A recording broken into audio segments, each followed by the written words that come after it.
ni nujno, da samo tiste, ki grejo v pokoj, tudi tisti, ki morebiti odhajajo. Res pa je, da bo to iz dneva v dan težje izvedljivo, ker če držijo podatki, naj bi ta vlada samo od takrat, ko je nastopila, svoje mesto zaposlila 300 novih uslužbencev. In je takšne stvari res potem iz dneva v dan težje uresničiti. V enem letu je pa to absolutno izvedljivo. Ja, če bi začeli delati takrat, ko bi to delali mi in ne zaposlili 300 novih ljudi, bi bilo to vse izvedljivo. V tem trenutku natančnih izračunov, koliko so jih povečali, niso povečali, nimamo, ampak po naši oceni bi se to še vedno lahko naredilo. Pa še dodatek, pojasnilo. Vse stranke smo v volitvah govorili in tudi potem smo mi zapisali v tej pogodbi, ki je bila parafirana, pa ni bila pol uresničena, 2 ukrepa, ki temu pripomoreta. Ena je bila odprava birokracije. Zato delamo organizacijo in jaz bi pa zdaj rekel, po teh 2,5 mesecih se mi zdi, da je tega birokratskega dela še več. Govorim tisto, kar bi lahko dobili konkretno na Ministrstvu za okolje in prostor, na Ministrstvu za infrastrukturo, tu zdaj pa se ne dogaja praktično nič.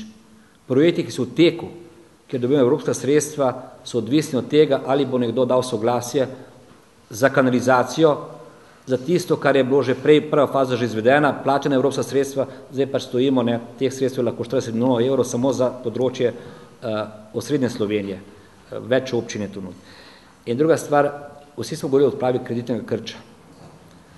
In jaz se sprašujem, kaj se pa tu dogodilo, če mi znate povedati en projekt ali eno podjetje, ki je prišlo do nekega dogovora, ki pomeni razvoj tega podjetja. Če kdo smatra, da ta reprogram kreditov Pivovarni Laško za 1 leto podaljšanje, zame to ni rešitev, ker teh 350 milijonov evrov ne more odplačati v 1 letu.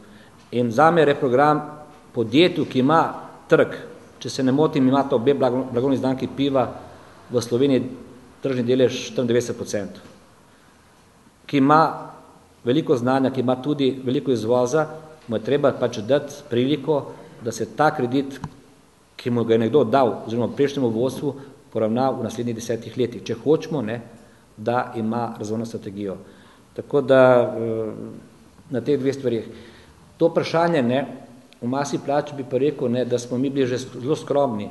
Če jaz zdaj to znam zračunati, kaj je prišla vlada, ki pravi 10% pa izravnava, sindikati pa pravijo ne 10,7 pa izravnava, pa recimo se bo zmenili na 8, pa 8,5, je to več kot 2% v masi plač na letnem nivoju. To, kar že sindikati ponujejo.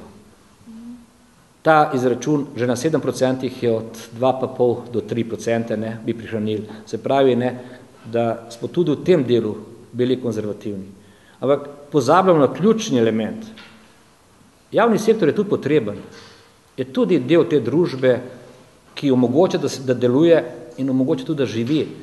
In imamo mnogo dobrih ljudi v javnem sektorju. Mi pozabljamo na gasilce, na policiste ali pa zdravstveno osebje. Govorimo o slabem birokratu. Ampak, da smo v volilni kampanji govorili drugače. In jaz mislim, da te ukrepi pomagajo, da vsi vejo, kaj se bo zgodilo in ohranjajo motivacijo ljudi za dobro delo. Kdor tega ne razume, jaz sem to zgodbo dal tudi v gospodarstvu, ko se napoveduje, kater direktor bo menjan čez mesec, 2 ali pa 3, se ni efekta. Vsi začnejo razmišljati, kaj bo novo, kdo se trudi razvojem podjetja. Enak se zdaj dogaja tu, ali imate občutek, da družba zdaj dobro deluje? Jaz nimam tega občutka.